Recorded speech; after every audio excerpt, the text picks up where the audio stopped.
అంగన్వాడీలో ఫ్రీగా ఇచ్చే బాలామృతం పొడితో లడ్డూలు ఎలా ప్రిపేర్ చేసుకోవాలో ఈ వీడియోలో చూపిస్తాను. ముందుగా స్టవ్ ఆన్ చేసి కడాయి పెట్టి 2 స్పూన్లు నెయ్యి వేసుకోవాలి.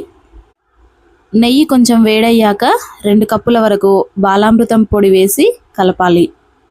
ఈ ప్రాసెస్ని మనం మంట సిమ్లోనే ఉంచి చేసుకోవాలి, లేదంటే అడుగు మాడిపోతుంది. ఈ పొడిని బాగా కలుపుతూ దోరగా వేయించుకోవాలి. ఇందులో 3 స్పూన్ల వరకు కొబ్బరి పొడిని కూడా వేసి వేయించుకోవాలి. కొబ్బరి పొడి వేయడం వల్ల లడ్డూలు మంచి టేస్టీగా వస్తాయి. ఈ పొడి దోరగా వేగిన తర్వాత ఒక చిన్న గ్లాసు పాలు, 1/2 కప్పు వరకు బెల్లం, 1 టీ స్పూన్ సోంపు వేసి కలపాలి.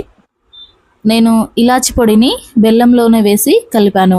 మీరు కావాలంటే సపరేట్గా కూడా వేసుకోవచ్చు.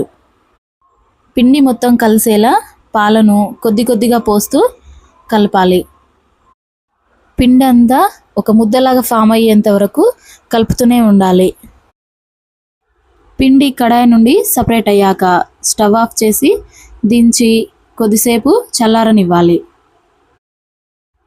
మన చేత్తో తాకగలిగేంత వేడి ఉన్నప్పుడే లడ్డూలు చేసుకోవాలి. చాలామంది ఈ పిండిని పడేస్తుంటారు. ఇలా సింపుల్గా లడ్డూలు చేసి పెట్టండి, పిల్లలు కూడా ఇష్టంగా తింటారు. పిల్లలు ఈ లడ్డు రోజుకు 1 తిన్నా చాలు, హెల్తీగా బరువు పెరుగుతారు. ఈ బాలామృతం పిండిలో పిల్లలకు కావాల్సిన ప్రోటీన్, విటమిన్స్, మినరల్స్, అన్ని రకాల పోషకాలు దొరుకుతాయి. ఇంతేనండి, బాలామృతం పిండి లడ్డూలను సింపుల్గా టేస్టీగా ఇలా చేసి మీ పిల్లలకు కూడా తినిపించండి.